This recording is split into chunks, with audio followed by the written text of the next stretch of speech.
에, 뭐 보이시나요? 네, 시작이 됐죠? 응? 이게 또 얼굴에 잘 붙어 있지가 않아가지고. 네, 네, 네. 이게 뭐 요즘 이 뜨겁게 달구고 있는 바나나인데요. 제가 진작부터 이거를 좀 해보고 싶어가지고 이 바나나를 한 두어 개 사다 놨더니 저희 집에 입이 많아서 한두 개 사다 놓으면 벌써 없어져요. 그 다음날 아침에 하려고 보면. 그래가지고 제가 아예 한 10개를 사다 놨더니 그래서 겨우 한 개가 남아서 이걸로 그래서 이렇게 꼭지가 많이 달려 있습니다. 다 띄어먹고 네. 이게 하나 남은 거 겨우 지금 이걸 했는데요. 네. 이 뭐 아시는 분도 계시고 뭐 갑자기 바나나다 이렇게 생각하시는 분도 계시는데 네, 이뭐 저희 집은 그 이 바나나가 이게 이런 거 하나 하기도 쉽지 않습니다. 네. 네, 닥터 리가님 감사드리고요. 네. 이거 뭐 저는 이거 보고 아, 이 브룩실즈가 살아 있었구나. 네, 브룩실즈가 정말 오랜만에 나타났는데 저는 뭐 80년대 초반에 보고는 그리고 뭐 브룩실즈가 나오는 영화 자체는 한 번도 본 적이 없으니까 에, 소피 마르소 영화는 소피 모로스나 피비 캐치 영화는 본 적이 있지만 브룩실즈 영화는 본 적이 없습니다. 그런데 뭐 80년대는 완전히 브룩실즈가 뭐 압도했었죠. 그런데 그 브룩실즈가 이 얼굴에 바나나를 붙이고 나타나서 이 어떻게 된 건가 했더니 뭐 아시는 분들은 네 100억짜리 가치요. 저도 그래서 옆에다가 가격표 붙일까 말까 하다가 네 붙일까 말까 하다가 안 붙였습니다. 여러분이 평가해 주실 걸로 생각하고 그런데 뭐 브룩실즈가 오랜만에 나타난 건 반갑지만 이게 뭐, 과연 뭐냐? 이 작품입니다. 작품. 네. 그 아트 바젤이라고 해가지고 원래는 이제 스위스의 바젤에서 시작한 아트 페어죠. 그러니까 뭐 좋게 말하면 미술품 시장 뭐 이런 의미인데 여러 화랑들이 모여가지고 이제 뭐 붐업을 좀 하려고 하는 그런 행사들. 그러니까 실제로 판매용 그림들을 모아놓고 이렇게 하는 행사가 이제 보통 아트페어라 그러는데 우리나라에선 그걸 이제 키아프라고 한국 화랑들끼리 모여서 하는 행사가 따로 있고요. 세계적으로 제일 유명한 게 이제 아트 바젤인데 그 아트 바젤이 이제 좀 장소를 넓혀서 시장을 전 세계적으로 가자라고 해서 미국에서는 마이애미에서 합니다. 그래서 아트 바젤 마이애미 그리고 아시아에서 홍콩에서 한 5년 됐나요? 한 7년 됐나요? 전부터 홍콩에서 시작을 매년 봄에 하는데 이 아트 바젤 마이애미에 이번에 출품된 코미디언이라는 작품인데 바나나 하나를 이렇게 테이프에다 붙여놓은 마우리치오 카텔란이라는 이태리 설치 미술가인데 더 웃긴 거는 이게 가격이 12만 불 12만 불이나 한다고 해가지고 한참 놀라게 하더니 또 어떤 사람이 이 바나나를 그냥 혹 떼어가지고 먹어버렸어요. 그 누군가 했더니 행위예술가라고 하는 미국의 데이빗 다투나라는 사람인데 왜냐 이게 배가 고팠다 그래서 먹었다. 그러나 내 행위도 예술이다 미안할 게 없다 이렇게 얘기를 했다네요. 근데 이게 왜 바나나냐 왜 바나나냐 이게 이제 현대미술이라는 건 이제 어떻게 의미 부여를 어떻게 하느냐 이게 중요한 거잖아요. 이게 왜 바나나냐면 바나나는 지금 전 세계적으로 통용되는 바나나 모든 바나나 그러니까 무역 거래가 되는 모든 바나나가 다 단일종입니다. 다 단일종이고 바나나라는 과일로 인해서 이렇게 과일이라는 게 상품이 된 거예요. 제가 이 바나나 그러니까 굳이 이 바나나를 선택한 이유는, 자 여기 보시면 돌이라는 상표가 붙어 있지 않습니까? 돌. 네. 돌 다 아시죠? 돌. 이 돌이라는 회사가 바나나를 처음 무역을 통해서 미국으로 들여오고 미국 전역에다가 바나나를 깔아서 바나나를 매일 먹을 수 있도록 그렇게 한 최초의 회사입니다.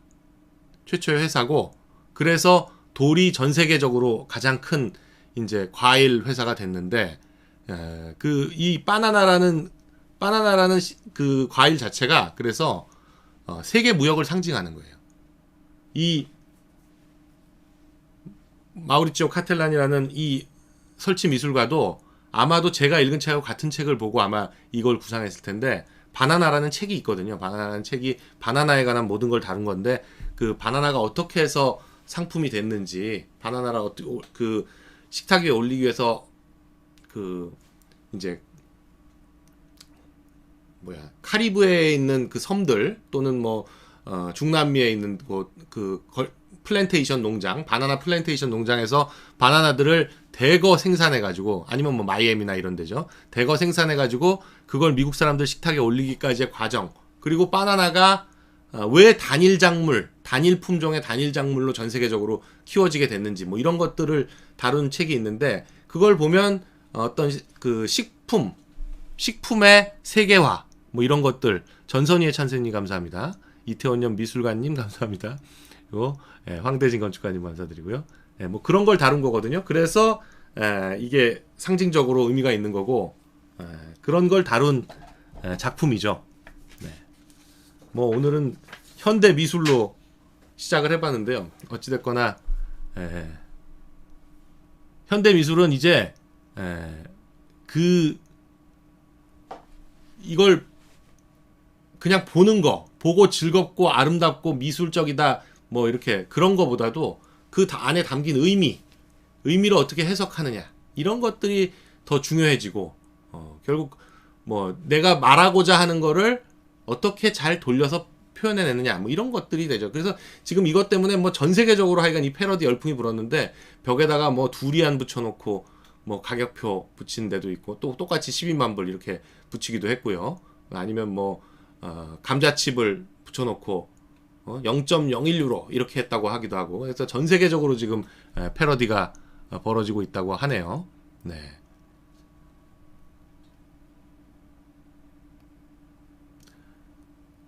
네, 저는 오늘 이제 이 뉴스를 보고, 이 벤처가 사실, 뭐 저는 이번 벤처 열풍에 대해서는 2010년대의 벤처 열풍에서는 사실 뭐 별로 그렇게 큰 관심이 없어서 그 흐름을 잘 몰랐지만, 장우성님 감사드리고요.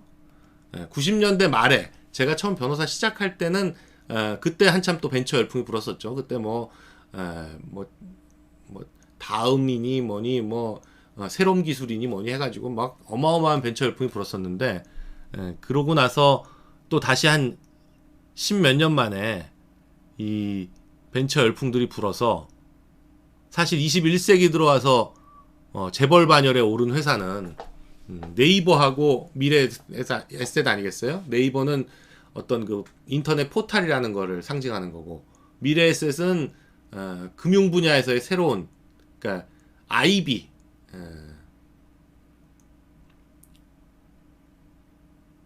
를 상징하는 그런 인베스트먼트 뱅크죠. 그러니까 투자은행을 상징하는 그런 회사로서 21세기에 들어와서 재벌 반열에 올랐다고 할 수 있는데요. 이 토스라는 데는 우리가 흔히 얘기하는 그 핀테크, 파이낸스하고 테크놀로지를 합친 핀테크 분야에서 뭐랄까요, 우리나라의 어떤 참신함, 그런 거를 대표하는 회사 같은 거죠. 저는 저희 애들은 다 이걸 가지고 송금을 하더라고요. 토스를 가지고 아주 그냥 소액 송금하고 하는데 수수료를 안 붙이고 소액들 송금하기 굉장히 편리하게 그렇게 만들어져 있어서 굉장히 이런 게 있구나라고 했는데, 이 회사가 어느덧 5년 만에, 네, 성김님, 가세현은 국민의 희망이며 진정한 우파 채널로 앞으로 크게 발전하리라 믿습니다. 화이팅. 네, 감사드리고요. 그 토스라는 회사가 인터넷 은행, 인터넷 은행의 예비 인가를 획득함으로써 드디어 이제 은행이 돼버렸습니다. 단순히 핀테크 회사, 뭐 벤처 회사, 아니면 스타트업 이런 수준이 아니라 이제는 은행으로 발전했다. 그렇게 말씀드릴 수 있죠. 지금 보시는 사진은 이 토스의 이승건 대표입니다. 이승건 대표. 그러니까 인터넷 전문은행에 사실은 원래 한번 하려고 했는데 그때 뭐 허가를 못 받았다가 이번에야 이제 인터넷 전문은행 진출에 성공했는데요. 2015년 2월에 처음 간편송금 서비스를 내세워서 금융산업에 발을 내딛었는데 5년 만이다. 네.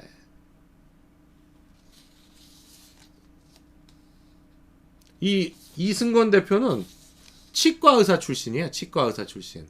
그리고 이 토스라는 사업을 하기 전에 8개의 사업을 했었는데 전부 실패했다가 마침내 성공한 사업인 거죠. 그리고 이번 은행이 되기 위해서 여러 금융기관들의 투자를 받고 뭐 이랜드, 중소기업중앙회, 하나투자증권, 하나은행, 한화투자증권, 하나은행, SC제일은행, 웰컴저축은행 뭐 이런 회사들 투자를 받고 토스는 34% 지분을 가지고 있네요. 어찌됐거나 금융위가 내세우는 여러 가지 조건을 이렇게 막 충족시키기 위해서 굉장히 노력을 해서 결국 이렇게 인터넷 전문은행에 진출하게 됐는데 2021년 7월쯤 영업을 개시할 수 있을 거다라고 보고 있네요. 사실 금융하고 통신이요. 이게 굉장히 인허가 사업이에요. 정부에서 어떻게 인허가를 해주느냐에 따라서 진출할 수 있느냐 없느냐 굉장히 좌우되는데 제가 볼 때는 이 토스는 어떤 상징적인 의미에서라도 인터넷 뱅크, 카카오뱅크가 지금 있잖아요. 그런 것처럼 토스도 어떤 그 인터넷 기존 은행업계가 아니라 뭔가 좀 새로운 접근을 해봐라라는 취지에서 인터넷 은행 허가를 내준 것 같고 그게 뭐 성공할지 여부는 이제 좀 더 지켜봐야 되겠습니다. 왜냐하면 토스가 사실은 기존과 다른 방식으로 하는 거라서 매력적이었는데 결국 뭐 은행이 되려고 했던 거냐라는 비난도 있거든요. 이효세님 실버 등급 되신 거 감사드리고요. 네. 카카오뱅크는 카카오뱅크대로 있는 겁니다. 네. 토스가 이제 은행이 된 거죠. 카카오뱅크처럼 이제 뭐 어차피 영업은 앞으로도 한 1년 6개월 있어야 시작하니까 지켜봐야 될 거고요. 뭐 지금 여기 댓글에도 토스도 이제 곧 대기업과 합병하겠다고 말씀을 하시는데 네, 그럴 가능성이 있죠. 왜냐 이걸 보면 역시 또 2010년대 들어와서 출발한 회사 중에서 사실상 가장 커진 데죠. 5조 가량의 독일 회사에 팔렸으니까 배달의 민족 배민이죠. 그리고 뭐 그냥 제목을 세게 쓰느라고 배민의 김봉진이 주식부자 SM의 이수만이나 뭐 박진영이나 여기 다 제쳤다. 뭐 이렇게 지금 얘기하고 있죠. 여기는 근데 뭐 상장회사가 아니고 그냥 독일 회사에다가 지분을 판 건데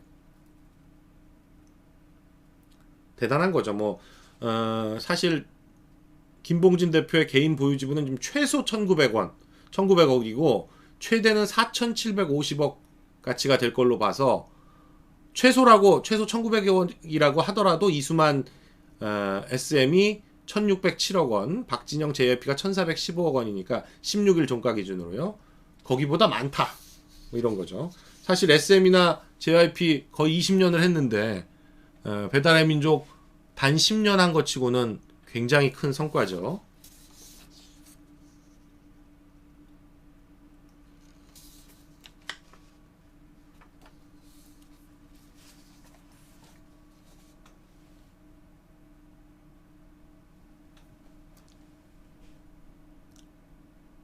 이런 토스나 배달의 민족 이런 데를 보면 바로 며칠 전에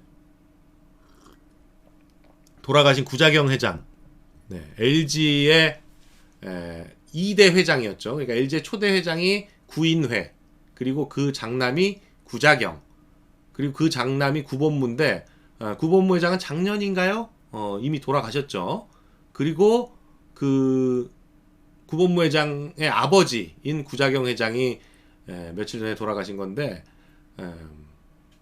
구자경 회장은 정확하게 70에 딱 은퇴를 하고 본인 은퇴를 하고 아들인 구본무 회장에게 전권을 물려줬죠. 그리고 이제 구본무 회장이 하다가 지금 돌아가시는 바람에 구본무 회장의 그 사실은 이제 혈연으로는 아들이 아니죠.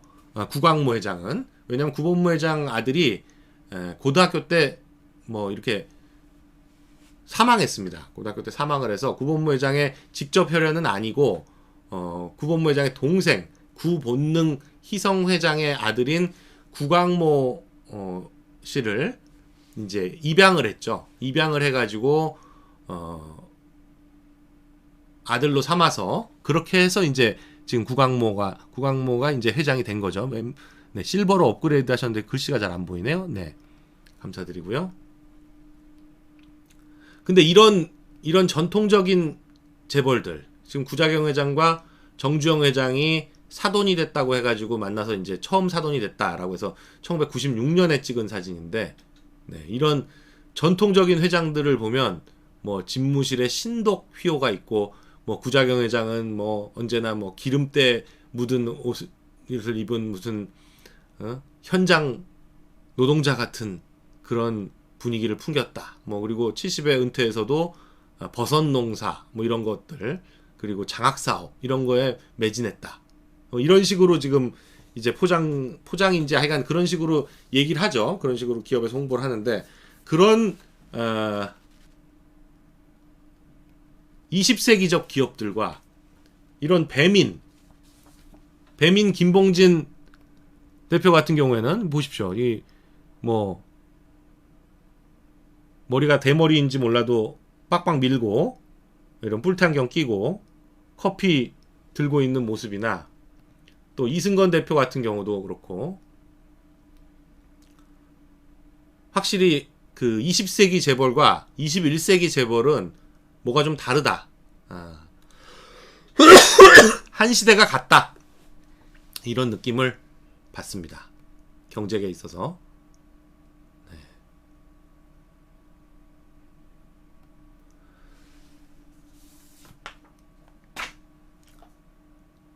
자, 이제 또 북한 얘기 잠깐 해보자면요. 북한이 아무래도 이제 중국하고 러시아가 자기 편이니까 중국하고 러시아를 계속 왔다 갔다 하면서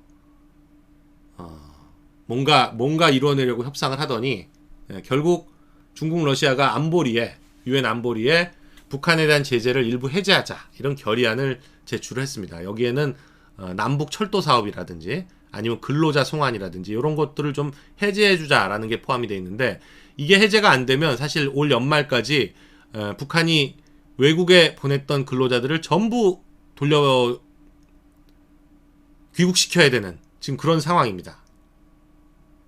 그래서 뭐 외국이라고 해봐야 결국 중국하고 러시아인데 중국하고 러시아의 입장에서는 이 근로자 송환 중국과 러시아가 사실 북한 근로자들을 싸게 받음으로써 경제적으로 이익을 보고 있으니까 근로자 송환 문제 그리고 남북 철도 사업 이 남북 철도 사업에 제일 관심이 많은 데는 역시 러시아죠. 러시아가 뭐 남북 철도를 통해서 뭐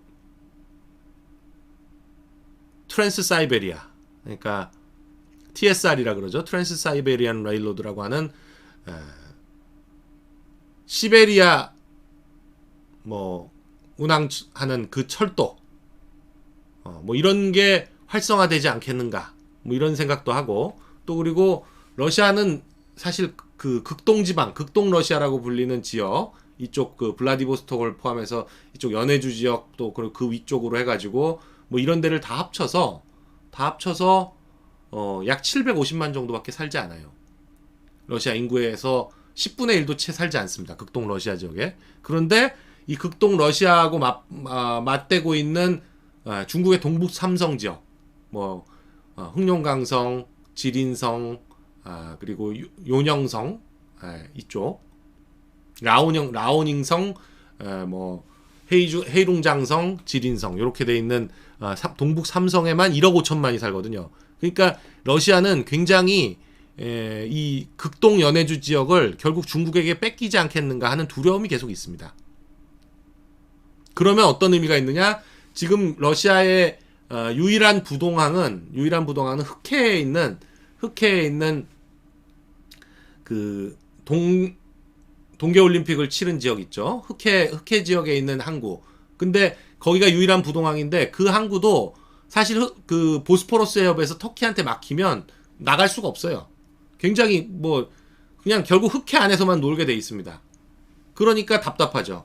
결국 블라디보스톡인데 블라디보스톡이 사실 겨울에 얼어요. 겨울에 옵니다. 그래서 러시아는 끝까지 하여간 계속 남하에서 정말 낮은 정도를 좀 가지고 싶다 이런 야욕을 끝까지 계속 가지고 있죠. 그런데 중국은 그걸 어떻게든 저지하려고 하고 있기 때문에 중국과 러시아 사이에서도 사실 극동 지방을 두고는 굉장히 긴장이 팽팽하죠. 어찌됐거나 이 안보리의 제재 해제 결의안이 나온 상황인데 미국이 여기에 어떻게 대응하는지 또 그리고 일부 풀어주면서 이런 것들을 이유로 해서 일부 풀어주면서 북한과의 대화를 계속하게 될지 좀 주목해 봐야 될 것 같습니다. 네, 정말 이 정권이 무능하고 아마추어적이다. 뭐 모든 분야에서 다 그렇죠. 모든 분야, 특히 경제 분야에서 그게 심한데 그 중에서도 제일 심한 분야가 있다면 역시 부동산 정책인 것 같아요. 네? 역시 부동산 정책인 것 같습니다. 이 부동산 정책과 관련해서는 일부러 그러는 게 아닌가 싶을 정도예요. 말로는 집값 잡겠다 하면서 내놓는 정책이라고 보면 뭐 어제 내놓은 게 이제 18번째인데 18번째 이 정권 들어와서만 18번째입니다. 그러니까 이 정권 지금 시작한 지가 뭐 한 30개월 좀 됐나요? 31개월쯤 됐나요? 근데 18번이면 두 달에 한 번을 넘어요. 정책이 나온 게. 두 달에 한 번 이상씩 부동산 정책을 내놨는데 서울 집값은 지금 50% 가까이 뛰었다는 거 아닙니까? 이 정권 들어와서. 그러니까 이게 집값을 잡으려고 하는 정책인 건지 아니면 집값을 올리려고 하는 정책인 건지 헷갈릴 정도입니다. 만일에 집값을 올리겠다고 마음을 먹고 정책을 내놔도 이렇게 집값을 올릴 수 있을까요, 과연?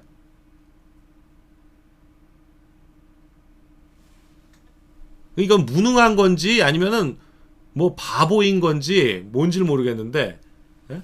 아니 하는 수준이 이런 거니까 청와대 참모진 집 한 채 남기고 팔아라. 그래서 안 팔면 어떻게 하겠다는 거예요?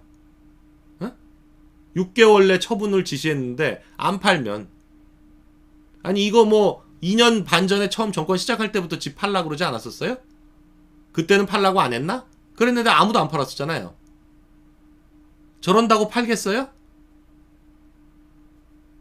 아니 집 안 팔 거면 청와대 있을 생각 하지 말아라. 나가라 라고 하든지 이게 정책의 가장 문제인 거죠. 뭔가를 제시했으면 그게 안 지켰을 때 어떻게 하겠다라는 게 있어야죠. 근데 그냥 집 한 채 남기고 팔아라 그러면 팝니까? 지금 타겟은 비서관급 이상 11명이라는데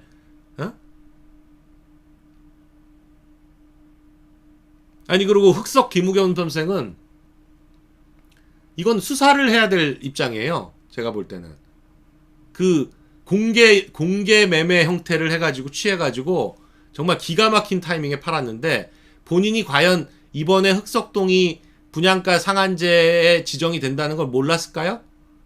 제가 볼 땐 알고 판 것 같거든요. 살 때도 그랬지만 살 때도 흑석동은 분양가 상한제에서 빠질 거다라는 걸 알고 샀겠지만 이번에 판 것도 분양가 상한제에 이제 들어간다는 걸 알고 판 게 아닌가. 그리고 그걸 팔거나 그걸 산 사람들은 가장 서민적인 사람들이 피해를 입었습니다. 지금 그 건물을 25억에 팔았던 사람은 세는 안 나오고 뭐 건물이 비어 있고 막 그래가지고 새가 안 나오고 도저히 버틸 수 없어서 팔았다. 뭐 재건축 된다고 하는데 언제 될지도 모르고 도저히 버티다 정말 세금 나오는 게 무서워서 어쩔 수 없이 팔았다. 라는 사람한테 사가지고 지금 판 사람은 70대라는 거 아닙니까? 70대? 분양가 상한제 때문에 거의 진행이 되겠어요? 그 70대 그걸 사신 분들 70대 34억을 넘게 34억 5천인 가지고 지금 그 건물 사신 분들 응?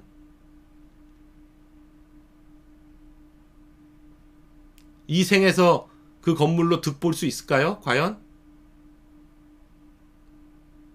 아니 원래 지금 그 건물로는 아파트 두 채를 받을 수 있다는 거 아닙니까? 아파트 두 채를 받을 수 있다는 건데 아파트 두 채를 받을 거를 포기하고 그 건물을 팔았다는 거는 김의겸이 볼 때는 분양가 상한제가 적용되면 당분간 재건축이 이루어지기 힘들 거다라고 판단해서 판 거 아니겠어요? 근데 그 파는 방법도 교묘하게 공개 매매 형태로 싹 팔아가지고 누구도 뭐라고 할 수 없게 싹 팔았잖아요. 그런데 정권에 있는 사람들이 그렇게 행동하고 그러고는 국회의원 나오겠다고 하고 있는데 국민들이 이 정권을 신뢰할 수가 있겠느냐 이거죠. 응? 아니 또 노영민은 웃긴 게 자긴 또 해당 없어요.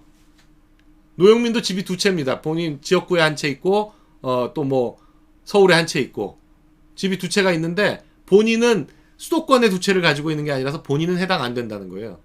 그러니까 자긴 집 안 팔아.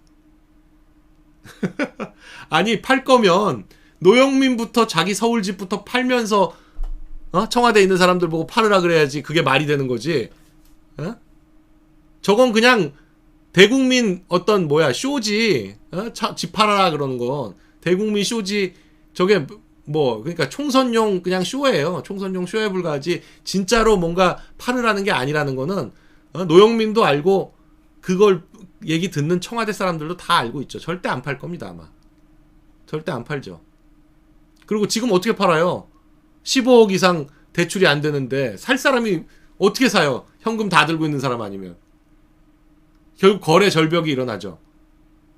15억 이상 아파트는 아예 대출 자체를 못하게 해놨다는 건데 이거 자체가 말도 안 되는 거예요. 말도. 이건 그냥 소송하면 바로 깨질 그런 말도 안 되는 거. 무슨 법도 아니고 이거 행정지도인데 일종의 15억 이상은 대출을 하지 말아라 라는 거는 그냥 정부가 금융위원회 금융감독원을 통해 가지고 은행들을 찍어 누르는 거예요. 그냥 이런 걸 일종 행정지도라고 하는데 이 행정지도가 도대체 어떤 성격을 가지고 있느냐, 행정지도에 관해서 소송을 할 수 있느냐 없느냐 뭐 이런 여러 가지 논란이 있는 겁니다. 그런데 지금 이 정부는 그냥 총선 때까지만 어떻게든지 해가지고 지금 4개월 남았으니까 총선 때까지만 더 이상 가격이 오르지 않도록 찍어 눌러서 이건 소송하면 무조건 깨져요.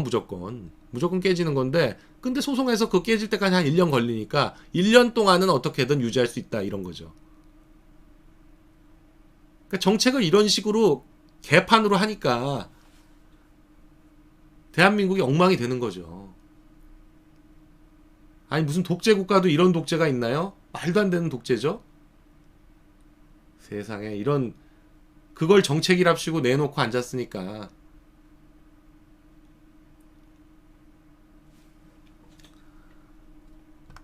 참 15억을 대출을 규제하는 게 그냥 단순히 새로 뭐 추가로 2주택자가 뭐 집을 산다 이런 것도 아니고 법인이 만일에 법인 자금이 필요해서 담보로 내놓으려고 해도 대출을 안 받아주는 겁니다. 그러니까 15억 이상 아파트는 아예 담보로서의 가치가 아예 없는 거예요. 이게 말이 되냐고요. 이게 말이 되는 얘기냐 이거죠. 그게 말이 되냐 안 되냐 생각 안 하는 거예요. 그냥 일단 하여간 총선까지만 어떻게든지 해가지고 지금 집값에서 찍어 눌러서 안정 뭐 이렇게 집값 안정 했다. 이것만 좀 오로지 모든 건 지금 그것만 생각하고 있는 거라서 뭐 이건 뭐 무능하고 아마추어 뭐 이런 것뿐만 아니라 뭐랄까요 어떤 일부러 집값을 올리려고 저러는 건지 네, 조국이 어제 동부지검에 출석해서 자기가 진짜 불리하게 생긴 거는 또 상세히 진술을 했다는 겁니다. 11시간 조사를 했는데 요 때는 또 요런 때는 요거 진짜 진술해야 되겠다 이럴 때는 뭐 조사 시간이니 뭐니 구애받지 않고 원래는 지금 6시 이후에는 조사하지 말라는 거 아니에요? 그리고 9시 이후에는 검토도 하지 말라는 건데 9시 넘겨서까지 있었다는 거 아닙니까? 자기가 정말 진술해야 되겠다 싶은 때는 그런 검찰 규정이니 뭐니 신경 안 쓰고 그러니까 오로지 그 검찰 규정은 본인을 위해서만 존재하는 거예요. 그러나 아마 진술 아무리 뭐 권한 안에 있었다고 본인이 아무리 주장하고 해도 이건 직권남용으로 아니 뭐 전 정권 사람들 바로 얼마 전까지만 해도 직권남용으로 이런 게 전부 다 지금 기소돼서 지금 처벌 몇 년씩 받고 있는데 본인이 뭐 온갖 알량한 법률 지식 동원해서 변명을 하더라도 어쩔 수 없을 겁니다. 그리고 이걸로 구속시키는 게 조국은 맞죠. 이걸로 구속시키고 조국의 개인 비리와 관련해서는 웅동학원이나 뭐 저 법대 인턴 증명이나 이런 거는 그냥 기소하고 이거는 구속 기소하고 그렇게 해서 뭐 본인이 병합 신청을 해달라고 해서 재판을 하든지 어쩌든지 그런 식으로 가는 것이 검찰이 그렇게 방향을 잡고 있는 것 같아요. 그렇게 해서 올해 안에 조국 사건은 털겠다라고 하는 것 같습니다. 그리고 그러니까 동부지검의 유재수 감찰 무마 이건 뭐 조국을 불렀으니까 이제 거의 마무리가 돼가는 거죠. 그리고 개인 비리 부분은 뭐 3번이나 불렀으니까 사실상 거의 그냥 공소장만 쓰면 되는 거고요. 그리고 이제 울산 사건에 대한 조사는 이제 뭐 계속 진행하면 되는 거죠. 울산 사건에 대한 조사는.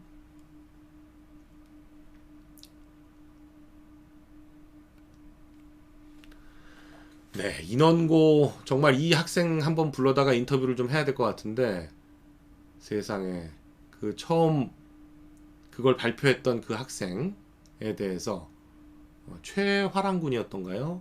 이 학생에 대해서 그때 그 교문 뒤에서 여학생들이 서가지고 뭐 막 뭐라고 하기도 하고 또 그리고 이 학생이 올렸던 동영상에 나오는 여학생들이 명예훼손이다 라고 신고를 해가지고 그것과 관련해서 학폭위를 열어가지고 뭐 사회봉사, 서면 사과 조치 이런 거를 받았다는 건데 뭐 이건 당연히 소송해야죠. 당연히 소송해야 될 문제입니다. 이 학교가 그렇게 생긴 학교니까 뭐 저희가 뭐 보여드리겠지만 뭐 지금 이 학교 지금 교감이더라고요. 그 전교조의 대부라고 하는 그 김수영인가 하는 여자분이 있는데 여선생님 계신데 그 무스탕 빨간색 타고 다니시는 분. 네. 그러니까 이 좌파들은 정말 자기가 하는 거에 대해서는 그렇게 관대할 수가 없어요. 고등학교 선생님이 무스탕을 타고 다니든 또 다른 선생님들 렉서스 타고 다니는 선생님도 있고 그런데 전교조 활동하면서 무스탕을 타던 뭘 하던 간에 자기가 하는 건 다 괜찮아. 내로남불 정말. 자기가 하는 건 다 괜찮고 남들이 외제차 탄다? 그럼 난리가 나죠. 네.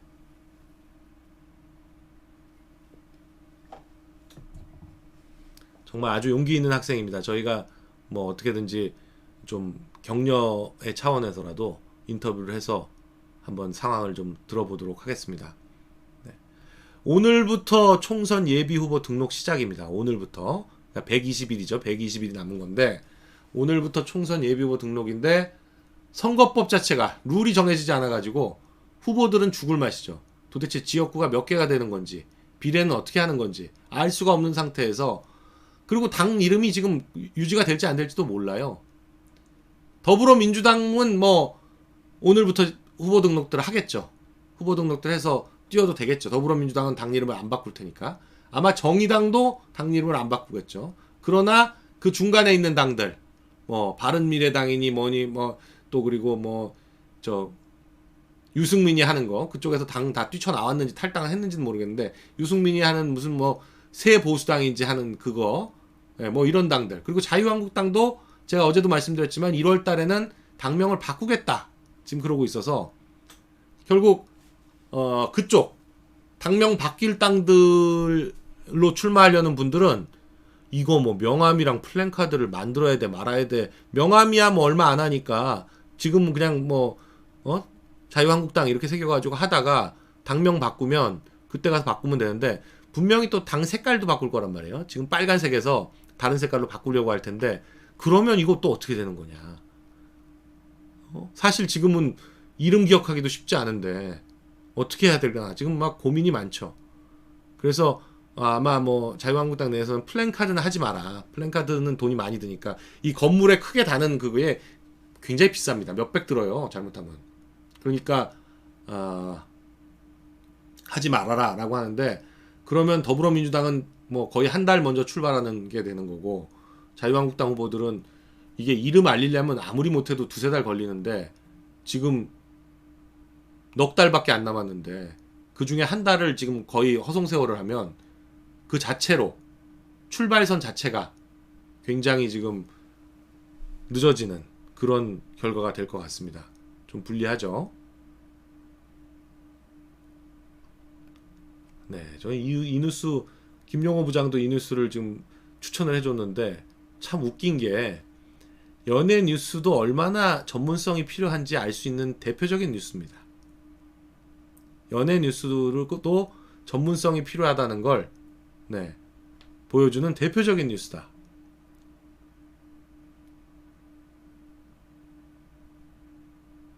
왜냐면 JTBC에서 아마 지난주에 BTS가 그 소속사인 빅히트를 상대로 돈을 수익을 제대로 배분 못하고 있다라고 해가지고 배분하는 소송을 낼 것 같다. 뭐 이런 식의 보도를 했던 것 같아요. 네? 그러면서 막 빅히트 막 들어가서 막 뭐 허락도 안 받고 막 찍고 뭐 이렇게 했던 것 같은데 그래서 빅히트 쪽에서 이제 막 난리를 쳤겠죠. 그런 내용이 어딨냐 도대체 뭘 알고 한 거냐 해서 뭐 난리 치니까 결국 손석희가 BTS 소속사 상대로 법적 분쟁 가능성 거의 없다. 이런 뉴스와 함께 갈등 보도 비판에 대해서 겸허히 수용하겠다. 라고 사과까지 했습니다. 그러면서 가장 모범적으로 재계약했다고 오히려 엄청 빨아줬어요. 그러니까 그냥 뭐 대충 막내 연예 기자가 어디서 한두 마디 주워 듣고 온 걸 그냥 대고 그냥 찍 썼으니 이 박살이 나는 거죠. 연예 기사를 제대로 쓰려면 정말 속 깊은 걸 알 수 있는 정말 10여 년 이상 그 연예계 사람들과 깊은 인적 관계를 맺고 해서 제대로 나오는 정보를 가지고 써야 되는데 이게 무슨 뭐 1, 2년 왔다 갔다 하면서 주워 들은 얘기 가지고 저런 뉴스를 써요? 저게 실제라고 하더라도 그게 진실이 있겠죠. 어느 정도. 근데 그 진실을 입증할 수 있는 아무 근거도 없이 저런 뉴스 핑 날렸다가 손석희가 사과하게 만들고 이게 JTBC의 수준인 거죠. 손석희의 수준이고. 손석희가 연예계에 대해서 조금이라도 알았다면 이거 좀 더 뭐가 있어야 되는 거 아니야? 라고 처음에 보도할 때부터 지적을 했어야죠. 아무것도 없이 했다가 저쪽에서 항의 들어오니까 저런 사과하고 손석희가 사실 지금까지 버티고 있는 게 신기한 거죠. 손석희 수준에서 버티고 있는 게 신기한 거다. JTBC 내에서도 지금 손석희에 대해서 뭐랄까요? 계륵이다 이제 그렇게 생각하고 있는 것 같아요. JTBC 중앙일보 내에 많은 뭐 물론 이제 손석희가 뽑은 사람들, 손석희가 데리고 온 사람들 그런 사람들도 이야 손석희 편이겠지만 그렇지 않고 원래 이제 오리지널 중앙일보 뭐 이쪽은 이제는 뭐 손석희의 용도 폐기가 얼마 남지 않은 거 아니냐 뭐 이렇게 생각들을 하고 있는 것 같습니다. 뭐 많은 분들이 지금 다 그렇게 보시네요. 손석희 용도 뭐 얼마 남지 않았다 이렇게. 아니 뭐 그리고 제일 그런 게 JTBC 뉴스 시청률이 뭐 떨어지면 어쩔 수 없는 거죠 뭐.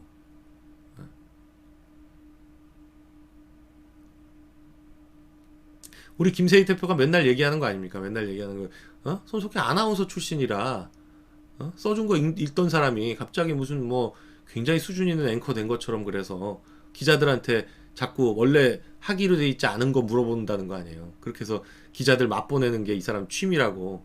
어? 참 그런 사람이 신뢰받는 언론인 뭐 1위를 몇 년을 한다는 게 그거 자체도 말도 안 되고. 네.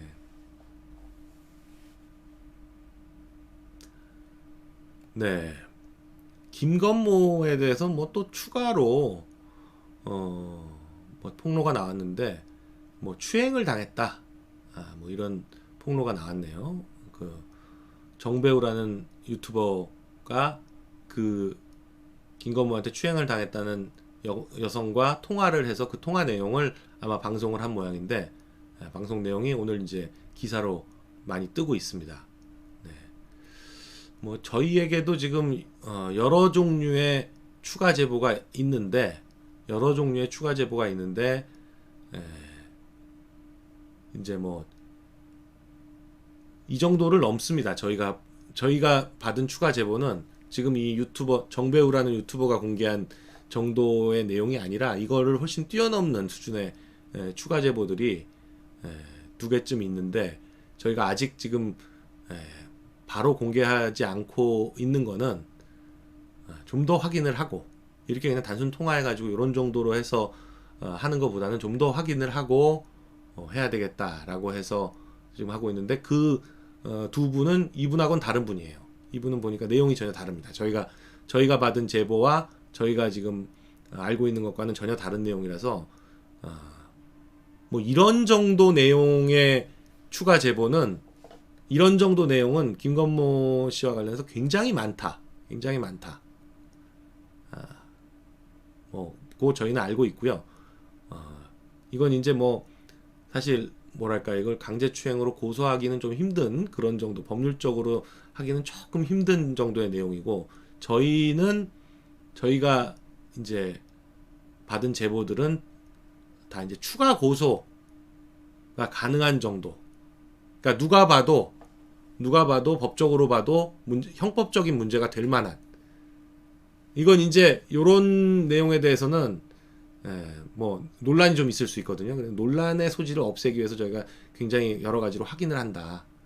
그렇게 말씀을 드리겠습니다. 네, 그리고 이제 토요일 날 그 피해자 분이 굉장히 많은 얘기를 했는데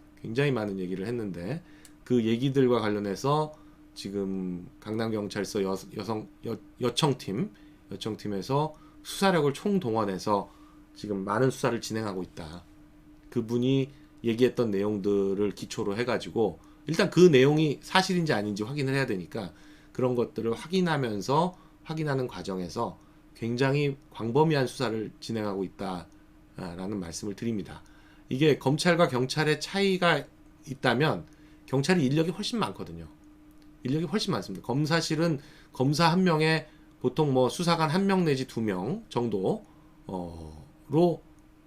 이루어진 검사실에서 굉장히 많은 사건을 담당하기 때문에 수사를 폭넓게 진행할 수가 없어요. 그냥 피의자 정도만 불러서 확인하거나 아니면 고소인 정도 불러서 확인하는 정도 그런 정도가 보통 수사의 다인데 이 경찰은 이를테면 여성 청소년 팀이다. 그러면 그 팀 내에만도 뭐 8명에서 10명 정도 형사들이 있기 때문에 근데 지금 그런 팀이 여러 개가 있는데 그 팀들이 아마 전방위로 달라붙지 않을까 싶고 그래서 굉장히 광범위한 수사를 진행할 것 같다라는 느낌입니다. 이를테면 그날 이 피해자가 방에 들어간 날 앞에 7명이 더 있었다는 거 아니에요. 이를테면 그 7명 같이 있었던 7명 그리고 그 방에 웨이터 그 방에 마담 뭐 지금 상황으로 보면 다 찾아낼 수 있을 것 같아요. 전부 다. 그래서 그렇게 많은 사람들을 불러다가 특정을 하다 보면 얘기를 특정해 나가다 보면 그 저희 지금 피해자는 날짜를 정확하게 기억을 못 하고 있는데 날짜도 충분히 그런 식으로 해 나가다 보면 특정할 수 있지 않겠나 이렇게 보여지고 뭐 지금 이미 어제 기사 보니까 김건모 씨가 마담을 접촉한 거는 인정을 했더라고요. 마담을 접촉한 사실은. 근데 인정한 이유가 증거 수집을 위해서 접촉했던 거다. 누군지도 모르는데 마담을 어떻게 접촉하고 무슨 증거를 수집해요. 누군지도 모른다면서. 누군지 모르면 끝난 거죠. 뭐 누군지 모른다고 얘기하면 되는 거지. 누군지 모른다면서 무슨 증거를 수집해. 수집할 증거가 어디 있어요. 누군지도 모르고 하지도 않았다면서.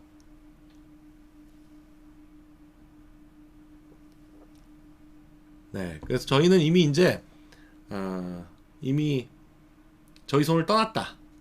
이제 대한민국 경찰의 수사력을 믿어봐야 되겠다. 이건 뭐 복잡한 사건이 아니기 때문에 결국 이제 얼마나 정성을 가지고 이 사건을 하느냐, 이게 핵심이지 무슨 뭐 어렵고 복잡한 수사가 아니잖아요. 명백한 거지 않습니까? 그리고 뭐 피해자 진술의 신빙성이 있다는 거는 어제 신변보호 조치가 받아들여진 것만 보더라도 신변보호 조치가 받아들여졌다는 건 피해자가 보호받을 가치가 있다는 거죠. 그만큼 진술의 신빙성이 있다는 거고, 그건 이미 인정이 된 거죠. 그러나 그 진술을 뒷받침할 만한 이제 보강 증거들, 뭐 김건모는 어차피 무조건 다 부인한다고 봤을 때 다 부인할, 뭐 모른다고 하니까 아예 뭐 모른다는 건지 아니면 거길 가지도 않았다는 건지, 그런데 뭐 마담 접촉 사실을 인정한 걸로 봐서는 그 술집을 많이 가긴 간 거죠. 그러나 모른다 이렇게 나오고 있으니까 그게 모른다고 아무리 그러더라도 맞겠구나라는 게 하도록 판사 입장에서 그렇게 인정할 수 있도록 그렇게 수사가 진행이 될 걸로 보여집니다.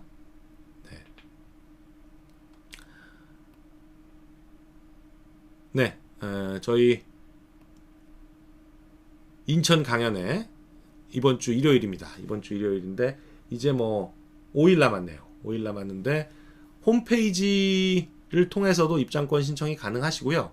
저희 홈페이지 가입이 어렵다 이런 말씀들이 많으셔가지고 저희 제보전화로 전화를 주시면 저희 직원들이 전화를 받아서 상세히 어떻게 할 수 있는지 알려드릴 겁니다.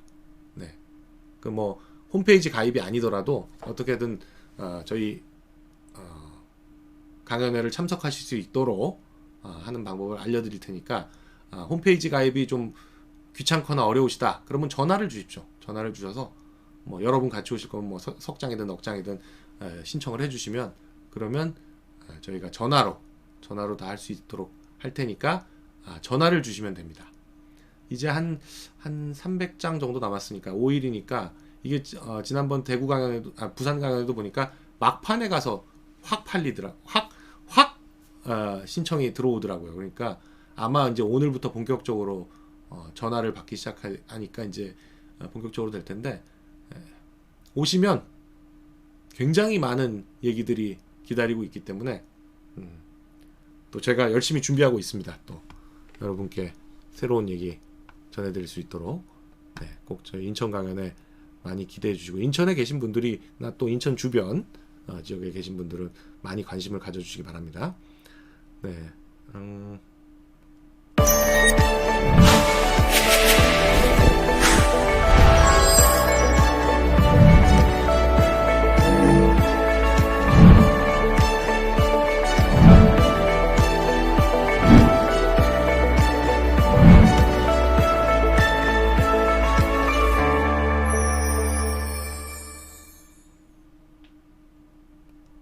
네, 정기 구독으로 도와주시는 게 저희 가장 크게 도와주시는 거다라는 말씀을 계속 드립니다. 저희 이 문재인 정권이 망하는 그날까지 열심히 싸워 나가겠습니다. 이미 뭐 좌파들이 가장 두려워하는 그런 유튜브로 성장했지만 단순히 그런 정도가 아니라 이 좌파가 사회 곳곳에 뿌리 박혀서 차지하고 있는 이 영향력, 일단 저희는 연예계부터 시작해서 사회 곳곳에 잡고 있는 이 영향력들을 분쇄하는 데 노력하겠습니다. 저희가 괜히 김건모 문제 삼는 게 아니라 이 좌파들이 갖고 있는 연예계의 영향력, 그리고 그 연예인들이 대중에게 미치는 영향력, 이걸 그동안 너무 수수방관해가지고 우파가 너무 맥없이 당했습니다.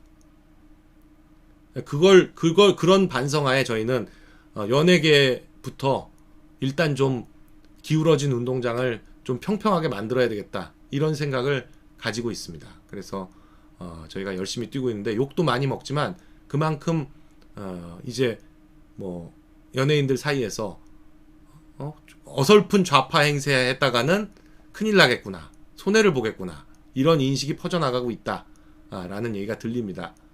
네, 저희 더욱 열심히 해서 연예계부터라도 일단 이 균형 잡힌 운동장을 만들겠다, 이런 심정으로 뛰겠습니다. 오늘 인싸뉴스 여기까지 하겠습니다. 대단히 감사합니다.